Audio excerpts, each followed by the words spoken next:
Happy Friday. Let's read chapter 4, My Brother the Bird. We live near Central Park. On nice days, I like to play there after school. I'm allowed to walk over by myself as long as I'm going to be with friends.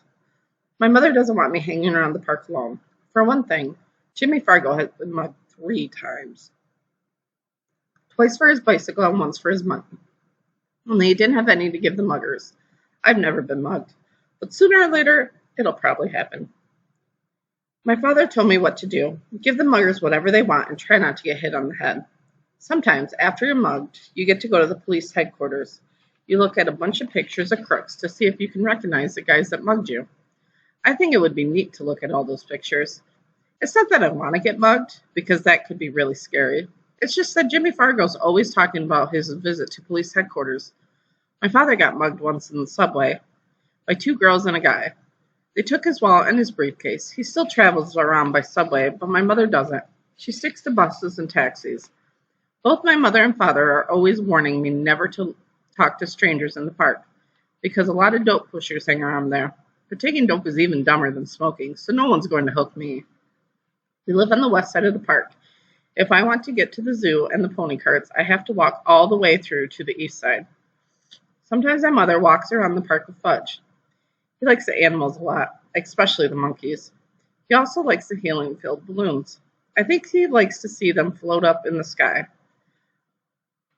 because as soon as he gets one, he lets it go. My mother says that's a waste of money, and she's not going to buy him any more balloons until he promises not to let go. On Sundays, the park is closed to traffic, and you can ride the bicycle all over without worrying about being run down by some crazy driver. Even Fudge can ride. He has a little blue toddler bike, a present from my father's client. And when he's riding, he makes motorcycle noises. Vroom, vroom, vroom, he yells. In the fall, the leaves turn dark and drop off the trees. Sometimes there are big leaves on the ground. It's fun to jump around in them. I never saw bright red, yellow, and orange leaves until the day my father took us for a drive in the country. The reasons the leaves don't turn bright colors in New York is the air pollution, and that's too bad, because yellow and orange and red leaves really look neat. One nice sunny afternoon, I called for Jimmy Fargo and we went to the park. Jimmy is the only kid on my block who's in my class at school, unless you count Sheila, and I don't. She lives in my building on the 10th floor. Henry, the elevator operator, is always making jokes about me and Sheila.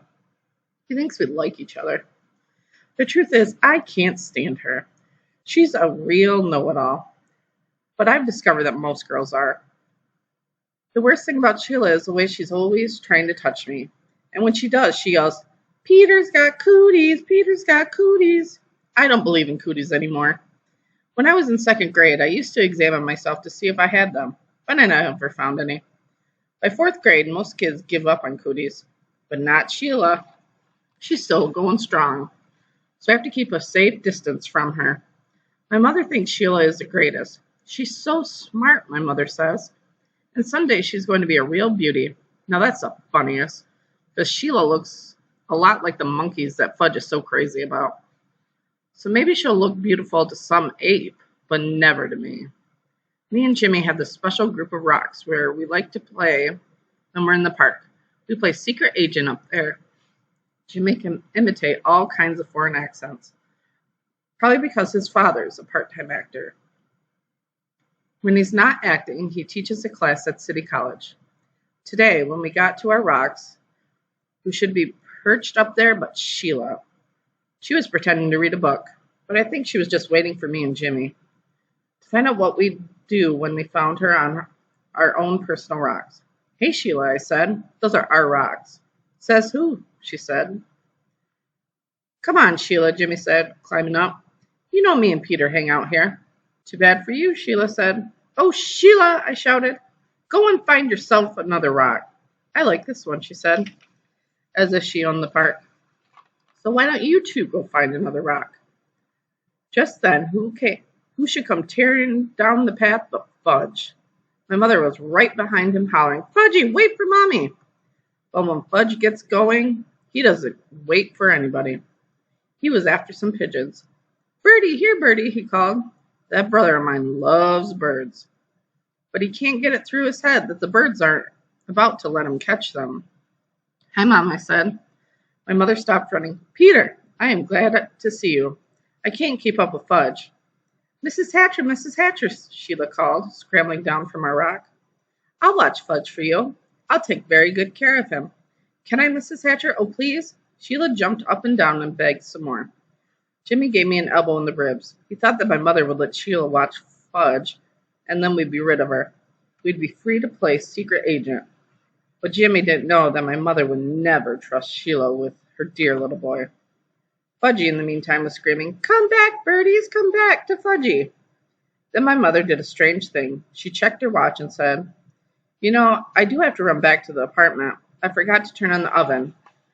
Do you really think you could keep an eye on Fudge for just 10 minutes? Of course I can, Mrs. Hatcher, Sheila said. I know all about babysitting for my sister. Sheila's sister Libby is in 7th grade. She's about as beautiful as Sheila. The only difference is she's bigger. My mother hesitated. I don't know, she said. I've never left Fudge alone before. She looked at me. Peter, what? Will you and Jimmy help Sheila watch Fudge while I run home for a minute? Oh, Mom, do we have to? Please, Peter, I'll be right back. I feel better if all 3 of you are watching him. What do you say? I asked Jimmy. Sure, he answered. Why not? But I'm in charge of Fudgy, aren't I? Sheila asked my mother. Well, I guess so, my mother said to Sheila. You probably do know more about babysitting. Why don't you all take Fudge over to the playground? Then I'll know where to find you. Swell, Mrs. Hatcher, Sheila said. Don't you worry, Fudgy will be just fine. My mother turned to Fudge. Now you be a good boy for 10 minutes. Mommy'll be right back. Okay, good boy, Fudgy said. Good, good, good. As soon as my mother was gone, Fudge took off.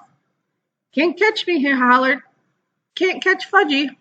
Go get him, Sheila, I said. You're in charge, remember? Me and Jimmy horsed around while Sheila ran after Fudge. When she caught him, we decided we'd better go to the playground like my mother said. It was a lot easier to keep an eye on him in a smaller place, anyway. Fudge likes to climb on the jungle gym, and that way he can't get lost. As soon as we got to the playground, Sheila started chasing me. Peter's got the cooties, Peter's got the cooties, she yelled. Cut that out, I said. So she chased Jimmy. Jimmy's got the cooties, Jimmy's got the cooties. Me and Jimmy decided to fight back. So what if she's a girl? She started it. We grabbed her by the arm. She squirmed and tried to get away from us. But we wouldn't let go. We hollered really loud. Sheila's got the cooties, Sheila's got the cooties. All 3 of us were so busy fooling around that we didn't notice Fudge up on the jungle gym until we called, Peta, Peta. That's how he says my name. What? I asked. See, Fudge flapped his arms around. Fudgy's a birdie, Fudgy's a birdie, fly, birdie, fly. That crazy kid, I thought, running to the jungle gym with Jimmy and Sheila right behind me. But it was too late. Fudge already found out he didn't have wings. He fell to the ground. He was screaming and crying, and his face was a mess of blood. I couldn't even tell whether blood was coming from at first. Then Jimmy handed me his handkerchief. I don't know how to clean it, but it was better than nothing. I mopped some blood off Fudgy's face. Sheila cried, It wasn't my fault, honest it wasn't. Oh, shut up, I told her. He's really a mess, Jimmy said, inspecting Fudge, and his teeth are gone too. What are you talking about? I asked Jimmy. Look in his mouth, Jimmy said. Now while he's screaming, see, he's got a big space where he used to have his front teeth. Oh no, Sheila screamed. He's right. Fudgy's teeth are gone. Fudge stopped crying for a minute. All gone, he asked. Open your mouth wide, I said. He did, and I looked in. It was true. His top 2 front teeth were missing. My mother's going to kill you, Sheila, I said. Was I glad I wasn't left in charge of my brother? Sheila cried louder. But it was an accident. He did it himself. You better find his teeth, I said.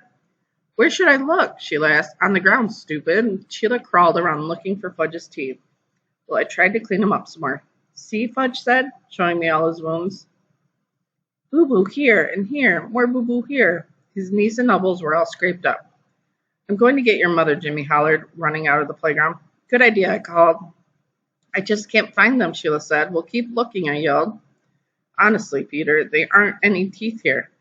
All gone, Fudgy asked again. Not all, I told him, just 2.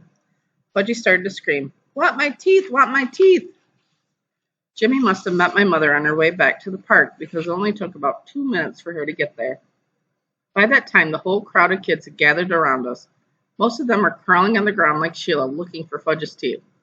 My mother picked up Fudge. "Oh, my baby, my precious, my little love." She kissed him all over. "Show Mommy where it hurts." Fudge showed her all his boo-boos, and he said, "All gone." "What's all gone?" my mother asked. "His top 2 front teeth," I said. "Oh, no," my mother cried. "Oh, my poor little angel." Sheila sniffled and said, "I just can't find them, Mrs. Hatcher. I've looked everywhere, but Fudge's teeth are gone." "You must have swallowed them," my mother said, looking into Fudge's mouth. "Oh, Mrs. Hatcher, how awful. I'm sorry. I'm really very sorry," Sheila cried. "What will happen to him?" "He'll be all right," my mother said. "I'm sure it was an accident. Nobody's blaming you." Sheila started bawling again. My mother said, "Let's go home now." I thought my mother was being pretty easy on Sheila. After all, she was left in charge. When we got home, Mom washed Fudge's cuts and scrapes with peroxide. Then she called Dr. Cohen. He told her to take Fudge to our dentist. So my mother called Dr. Brown's office and made an appointment for the next day. When that was done, she gave Fudge some socks to play with. I went into the kitchen to have a glass of juice. My mother followed me. "Peter Warren Hatcher," she said, "I'm sorry that I can't trust you for just 10 minutes. "Me?" I asked. "Trust me? What's this got to do with me?" My mother raised her voice. "I left your brother with you for 10 minutes, and just look what happened. I'm disgusted with you."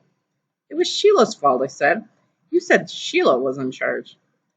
"So how come you're mad at me and not at Sheila?" "I just am," my mother shouted. I ran to my room and slammed the door. I watched Dribble walk around on his favorite rock. "My mother's the meanest mother in the whole world," I told my turtle. "She loves Fudge more than me.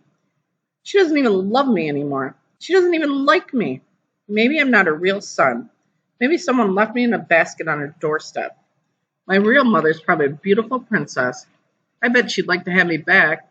Nobody needs me around here, that's for sure." I didn't eat much supper that night, and I had a lot of trouble falling asleep. The next morning, my mother came into my room and sat down on my bed. I didn't look at her. "Peter," she said. I didn't answer. "Peter, I said some things yesterday that I really didn't mean." I looked at her. "Honest?" I asked.